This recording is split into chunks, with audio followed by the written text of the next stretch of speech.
बिस्मिल्लाहिर्रहमानिर्रहीम। अस्सलामुअलैकुम। उम्मीद है आप सब लोग खैरियत से होंगे और बहुत ही अच्छे तरीके से अपनी पढ़ाई कर रहे होंगे। आज हम लोग सब्जेक्ट वर्ब एग्रीमेंट का एडवर्ब लेकर आए हैं इसकी टाइप्स के साथ। इससे पहले हमने पार्ट ऑफ स्पीच में नाउन पढ़ा, प्रोनाउन पढ़ा और वर्ब पढ़ा। आज हम पढ़ेंगे एडवर्ब। एडवर्ब क्या होता है? Adverb is a word that modifies or describes a noun, a verb, an adjective और an other adverb in a sentence। ये जो adverb होता है ना, ये describe करता है, qualify करता है verb को, adjective को और किसी दूसरे adverb को sentence के अंदर। एडवर्ब जो होते हैं वो मोर इन्फॉर्मेशन देने के लिए सेंटेंस में इस्तेमाल किए जाते हैं और ये हमें बताते हैं कि कैसे एक एक्शन हुआ, कब हुआ और कहाँ हुआ और किस हद तक हुआ। ठीक है, ये एडवर्ब्स के ऐड करने से सेंटेंस के अंदर जान आ जाती है। एडवर्ब की टाइप्स में पहली टाइप्स है adverb of manner. Adverb of manner बताता है कि how an action is performed, कैसे एक एक्शन हुआ। ये हमें हमेशा एडवर्ब ऑफ मैनर आंसर देता है एक क्वेश्चन हाउ का। हाउ, देखिए एग्जाम्पल, शी सिंग्स ब्यूटिफुली। इसमें ये जो ब्यूटीफुली है ये एडवर्ब है, ये इस नाउन को डिस्क्राइब इस वर्ब सिंग्स को डिस्क्राइब कर रहा है। सिंग्स वर्ब है और इसको डिस्क्राइब कर रहा है ब्यूटीफुली। तो हम इसका क्वेश्चन अगर पूछे how she sings beautifully, manner of adverb बता रहा है यहाँ पे। एडवर्ब ऑफ मैनर ब्यूटीफुली है। ठीक हो गया। इसी तरह एडवर्ब ऑफ टाइम जो है ये हमें बताता है कि when an action takes place, कि कब ये एक्शन हुआ। ये एडवर्ब ऑफ टाइम हमें आंसर देता है क्वेश्चन व्हेन का। एग्जाम्पल देखें, we will meet tomorrow. When we will meet, तो टुमारो यहाँ पर जो है मीट हमारा वर्ब है, इसको डिस्क्राइब कर रहा है टुमारो। ठीक है, तो ये एडवर्ब हुआ टुमारो। और कौन सा एडवर्ब हुआ? एडवर्ब ऑफ टाइम, क्योंकि ये हमें आंसर दे रहा है when we will meet. Adverb of place जो है ये हमें आंसर देता है कि कहाँ एक्शन हुआ, वेयर एन एक्शन हैपन्स। ये हमें आंसर देता है क्वेश्चन वेयर का। आप लोग एग्जाम्पल देखिए, the cat is sitting upstairs. Sitting को डिस्क्राइब कर रहा है अपस्टेयर्स, जो कि वर्ब है और वर्ब को हमेशा डिस्क्राइब करता है हमारा एडवर्ब। अब ये जो हमें यहाँ पे कैसे पता चलेगा कि ये अपस्टेयर्स एडवर्ब है? कौन सा एडवर्ब है? तो the cat is sitting upstairs verb को डिस्क्राइब कर रहे हैं और where the cat is sitting upstairs तो एडवर्ब ऑफ प्लेस हो गया कि उसने हमें वेयर का आंसर दिया। फिर आ जाता है एडवर्ब ऑफ फ्रीक्वेंसी। जो एडवर्ब्स ऑफ फ्रीक्वेंसी होती है ये हमें बताती है कि how often an action occurs, कितनी दफ़ा एक अमल हुआ, कितनी दफ़ा एक काम हुआ। ठीक है, कितनी दफ़ा। ये आंसर देता है हाउ ऑफन, कितनी दफ़ा। एग्जाम्पल देखें, they always go to the park on Sundays. ठीक है, ये how often they go to the park. ठीक है, कितनी दफ़ा वो पार्क जाते हैं, तो आंसर आता है कि वो हमेशा इतवार को पार्क जाते हैं। ठीक हो गया। द एडवर्ब ऑलवेज, यहाँ पे जो ऑलवेज है ये गो को रिप्रेजेंट कर रहा है कि मतलब उनका जो वर्ब है गो है, जाना है, वो हमेशा संडे को होता है। ठीक हो गया। एडवर्ब ऑफ फ्रीक्वेंसी बताता है कि कितनी दफ़ा। इसी तरह एडवर्ब ऑफ डिग्री जो होता है ये हमें बताता है दीज एडवर्ब्स जो होते हैं ये मॉडिफाई करते हैं एडजेक्टिव्स को, वर्ब्स को और अदर एडवर्ब्स को, ये बताने के लिए कि इंटेंसिटी कितनी है एक्शन की, एक्सटेंट कितना है एक्शन का, डिग्री ऑफ एक्शन और क्वालिटी कितनी है। ठीक है, टू व्हाट एक्सटेंट का मतलब ये होता है कि किस हद तक वो जा रहा है, कितनी उसकी इंटेंसिटी है, डिग्री कितनी है उसकी। ये देखिए example, he is extremely talented. ठीक है, अब ये जो टैलेंटेड है, टैलेंट इंसान के अंदर जो है वो एक हम कह सकते हैं कि किसी चीज़ का टैलेंट, काम का टैलेंट होता है। ठीक है, इंसान के अंदर कोई स्किल होती है तो उसके पहले यहाँ पे एक्सट्रीमली लगा दिया। एक्सट्रीमली क्या कर रहा है? देखो, एक्सट्रीमली एडवर्ब एक्सट्रीमली मॉडिफाई कर रहा है टैलेंट को, कि कितना हाई डिग्री ऑफ टैलेंट है उसके अंदर। ठीक है, डिग्री ऑफ टैलेंट बता रहा है। इस तरह अगर एडवर्ब ऑफ सर्टेनिटी को देखें तो एडवर्ब ऑफ सर्टेनिटी जो होती है वो एक्सप्रेस करती है कि आपका कॉन्फिडेंस लेवल और आप अपनी बात जो है हकीकत पर मुबनी किस हद तक है आपकी बात।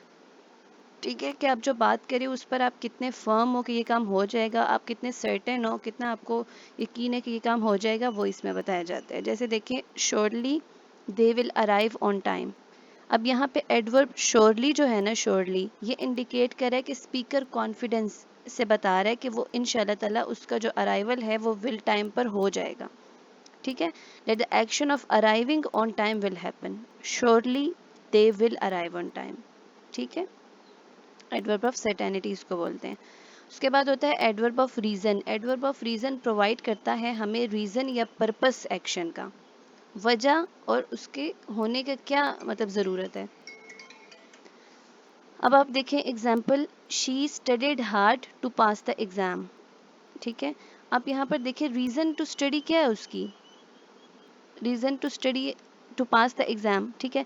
पर्पस ऑफ स्टडी, देखो हार्ड एक्सप्लेन कर रहा है कि किस हद तक वो पढ़ रही है, उसके पर्पस को बता रहा है कि कितना इंपॉर्टेंट है उसके लिए पढ़ना, क्योंकि वो एग्ज़ाम को पास करना चाह रही है। तो एडवर्ब ऑफ रीज़न यही होता है कि वर्ब के साथ जो चीज़ उसको डिस्क्राइब कर रही है वो वर्ड्स ऐसा होता है कि वो डिस्क्राइब कर जाता है एडवर्ब के किस हद तक उसका वो वर्ब जो है वो पर्पस और रीज़न उसकी कितनी है। अब देखिए she studied hard, study verb है, इसको डिस्क्राइब कर रहा है हार्ड, तो हार्ड से पता चल रहा है कि उसका रीज़न और पर्पस किस हद तक है और वो क्यों ये रीज़न और पर्पस उसका है, क्योंकि उसने एग्ज़ाम को पास करना है, ठीक हो गया।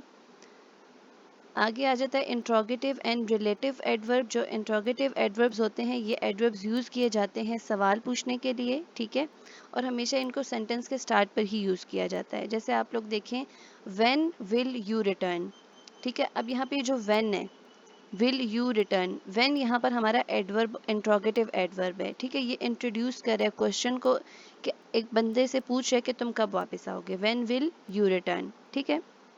रिटर्न और व्हेन ये आपस में इसको डिस्क्राइब कर रहा है कि व्हेन विल यू रिटर्न, यानी अपने वर्ब को डिस्क्राइब कर रहा है व्हेन जो है इंट्रोगेटिव एडवर्ब। इसी तरह रिलेटिव एडवर्ब्स को देखें तो ये एडवर्ब्स जो हैं ये रिलेट करते हैं पार्ट, एक सेंटेंस के एक पार्ट को दूसरे के साथ। जो मोस्ट कॉमन रिलेटिव एडवर्ब्स हैं वो हैं वेयर, व्हेन एंड व्हाई। देखें आप लोग, this is the restaurant where we first met, first met और वेयर, ये आप देख सकते हैं कि ये रिलेट कर रहे हैं, ठीक है, हमारे रिलेटिव प्रोनाउंस हैं। रेस्टोरेंट के साथ उन्होंने रिलेट किया है कि ये वो जगह है जहां हम पहली दफ़ा मिले थे। तो यहाँ पे वेयर क्या है, हमारा रिलेटिव एडवर्ब।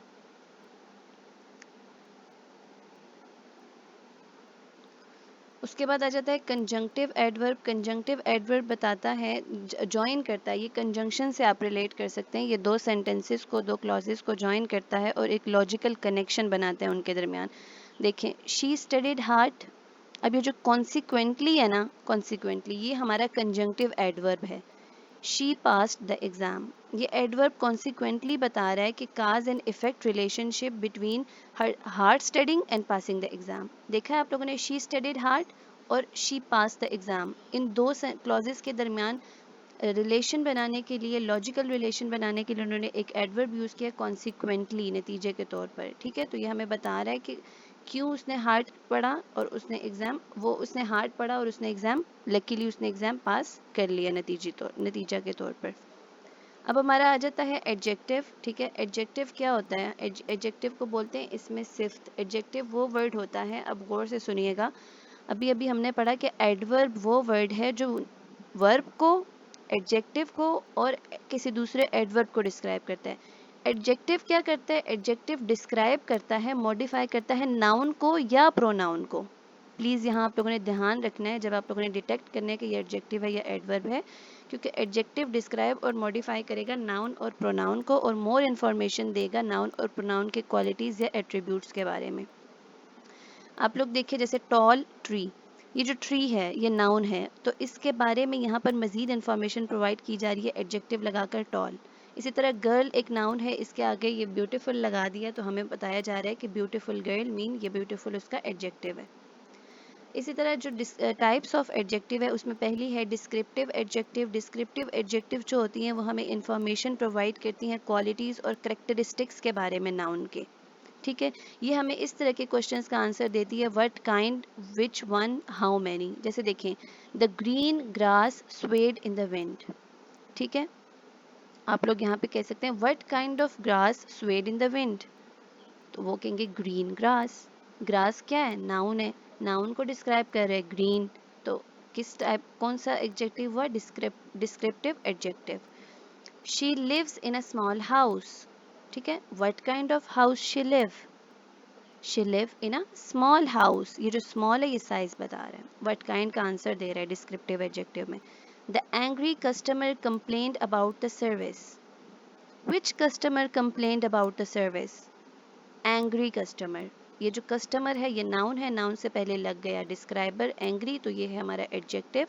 और एडजेक्टिव की कौन सी कैटेगरी है, डिस्क्रिप्टिव एडजेक्टिव, जो क्योंकि हमें आंसर मिल रहा है which customer complained about the service, what kind of house is this, और what kind of grass weed in the grass, जो व्हाट काइंड, हाउ मेनी और विच वन का आंसर मिलेगा हमें, तो वो हमारे डिस्क्रिप्टिव एडजेक्टिव होंगे। इसी तरह क्वांटिटेटिव एडजेक्टिव की बात करें तो क्वांटिटेटिव एडजेक्टिव्स हमें स्पेसिफाई करते हैं किसी चीज़ की क्वांटिटी नाउन की या नंबर, क्वांटिटी या नंबर नाउन की जिसको हम मॉडिफाई करते हैं, ठीक है। देखें, ही एट 3 कुकीज़, ये कुकीज़ हमारा ऑब्जेक्टिव नाउन है, इसकी क्वांटिटी और नंबर को यहाँ बता रहा है 3, तो ये 3 हमारा क्वांटिटेटिव एडजेक्टिव हुआ। इसी तरह there are several books on the shelf, ये जो सेवरल है ये नाउन बुक्स की क्वांटिटी और number, sorry number, books countable है तो इसका नंबर बता रहा है सेवरल, तो इस वजह से ये हमारा क्वांटिटेटिव एडजेक्टिव हुआ। अब आप यहाँ पे देखो डिमॉन्स्ट्रेटिव एडजेक्टिव, डिमॉन्स्ट्रेटिव एडजेक्टिव्स कौन से एडजेक्टिव्स होते हैं जो पॉइंट आउट करते हैं और आइडेंटिफाई करते हैं which noun is being refer to, कि किस स्पेसिफिक नाउन से हम रेफर होकर पॉइंट आउट करके डिस्क्राइब कर रहे हैं उसे। जैसे देखिए दिस कार इज फास्ट, ये स्पेसिफिकली एक कार की बात हो रही है, दिस कार, ठीक हो गया। ये दिस यहाँ पे क्या है, नाउन से पहले लगा है, डिस्क्राइब कर रहे हैं नाउन को, तो ये हमारा डिमॉन्स्ट्रेटिव एडजेक्टिव है। इसी तरह दोज फ्लावर्स, फ्लावर्स नाउन है, इससे पहले दोज लग गया और नाउन है फ्लावर्स, इसको डिस्क्राइब कर रहे हैं, तो ये हमारा डिमॉन्स्ट्रेटिव एडजेक्टिव है, ठीक है। ये किसी स्पेसिफिक फ्लावर्स की तरफ इशारा है कि दोज फ्लावर्स आर ब्यूटीफुल। इसी तरह पोजेसिव एडजेक्टिव क्या होते हैं कि ये शो करते हैं ऑनरशिप या पोजेशन, मलकियत को शो करते हैं नाउन के साथ, ठीक है। देखिए my cat is playful, cat से पहले लग गया माई, माई क्या है, माई एक एडजेक्टिव है क्योंकि नाउन से पहले लगा है, नाउन को डिस्क्राइब कर रहा है और नाउन के साथ पोजेशन शो कर रहा है मेरी, तो ये पोजेसिव एडजेक्टिव है, ठीक है। उसके बाद देयर हाउस, देयर क्या है, हाउस नाउन के साथ देयर की पोजेशन बता रहा है कि देयर हाउस इज बिग, ठीक है, तो ये हमारा पोजेसिव एडजेक्टिव हुआ। इसी तरह अगर हम देखें इंट्रोगेटिव एंड इन्फिनेटिव एडजेक्टिव्स, तो इंट्रोगेटिव एडजेक्टिव्स जो होते हैं वो यूज़ किए जाते हैं क्वेश्चन पूछने के लिए नाउन के बारे में। जैसे देखें which book did you choose, ये बुक है ना, कौन सी बुक, विच बुक, यहाँ पे विच बुक नाउन से पहले लग गया तो ये एक इंट्रोगेटिव एडजेक्टिव है। उसके बाद whose phone is this, phone noun के पहले लग गया क्वेश्चन निशान यानी क्वेश्चन वर्ड हुज, जो हमारा इंट्रोगेटिव एडजेक्टिव है। इनडेफिनेट एडजेक्टिव्स कौन से होते हैं, इनडेफिनेट एडजेक्टिव्स नॉन स्पेसिफिक और किसी पर्टिकुलर नाउन की तरफ इशारा नहीं कर रहे होते, हमें पता नहीं होता कि ये किसकी तरफ इशारा किया जा रहा है, ठीक है। एग्जाम्पल देखें, some people prefer tea over coffee, ये पीपल जो है हमारा नाउन है लेकिन इसके साथ यहाँ पे एडजेक्टिव लग गया सम, सम से मुराद कुछ लोग, बूढ़े भी हो सकते हैं, जवान भी हो सकते हैं, लड़के भी हो सकते हैं, लड़कियां भी हो सकती हैं, स्पेसिफिक करके नहीं बताया, ठीक है, तो ये हमारा इनडेफिनेट एडजेक्टिव हुआ। I need another pen, pen noun है, नाउन से पहले लग गया एडजेक्टिव अनदर, तो अनदर हमें नहीं पता कौन सा पेन, आपको अनदर पेन चाहिए, ब्लैक चाहिए, ब्लू चाहिए, जेल पेन चाहिए, ठीक है, क्लिपर्स का चाहिए, कौन सा पेन चाहिए आपको, ठीक है, तो उन्होंने स्पेसिफाई करके नहीं बताया, तो इसलिए ये अनदर, सम, ये हमारे इनडेफिनेट एडजेक्टिव्स हैं। अब आ जाता है कंपैरेटिव एडजेक्टिव्स, तो कंपैरेटिव एडजेक्टिव्स जो होते हैं वो इस्तेमाल किए जाते हैं कंपैरिजन को शो करने के लिए, दो चीज़ों के दरमियान जब हम कंपैरिजन शो करते हैं, इसमें एक होता है कंपैरेटिव और एक होता है सुपरलेटिव। कंपैरेटिव में ई आर लगा होता है, ये आप लोगों ने याद रखना है। देखिए the elephant is larger than the mouse, या आप इस तरह भी लिख सकते हैं the elephant is more large than the, more या ई आर, इन दो का वर्ड इस्तेमाल किया जाता है कंपैरेटिव के साथ, ठीक है। The elephant is larger than the house, तो ये लार्जर जो है ना एलिफेंट को डिस्क्राइब कर रहा है और ये हमारा कंपैरेटिव एडजेक्टिव है, ठीक है। इसी तरह सुपरलेटिव अगर आप देखें, सुपरलेटिव में ई एस टी, ठीक है, या मोस्ट लगा होता है अक्सर केसेस में, तो mount Everest is the tallest mountain in the world, mount Everest क्या है, हमारा नाउन है, प्रॉपर नाउन है, इसको यहाँ पर डिस्क्राइब कर रहा है टॉलेस्ट, जो कि एक कंपैरेटिव एडजेक्टिव है सुपरलेटिव। ठीक हो गया। ये थी हमारी आज की वीडियो एडवर्ब एंड एडजेक्टिव पर। उम्मीद करती हूँ आप लोगों को समझ आ गई होगी। इसके अलावा आप लोगों का कोई भी क्वेश्चन हो तो कमेंट बॉक्स में मुझसे पूछें। ठीक हो गया। और इससे पहले मैंने पार्ट्स ऑफ स्पीच का नाउन, प्रोनाउन और वर्ब अपलोड किया है चैनल पर, उसका मैं लिंक डिस्क्रिप्शन पर डाल दूंगी, वो भी आप लोगों ने ज़रूर देखना है, क्योंकि पार्ट्स ऑफ स्पीच मैंने कल भी बताया था कोर और सेंटर, या हम कह सकते हैं कि जान है पूरे इंग्लिश की। अगर आप लोग को ये अच्छे से समझ आ जाते हैं तो आप लोग के लिए इंग्लिश को समझना आगे इजी हो जाएगा। ठीक हो गया। और जाने से पहले सब्सक्राइब के बटन को प्रेस कर दें, साथ में एक बेल आइकन का ऑप्शन होगा, उसे प्रेस करने से आपको आने वाली हर न्यू वीडियो का नोटिफिकेशन मिल जाएगा। इस वीडियो को अपने दोस्तों के साथ शेयर करें ताकि वो भी अपनी इंग्लिश पर ग्रिप अच्छी कर सके। अपना बहुत सारा ख्याल रखिएगा। अल्लाह हाफ़िज़।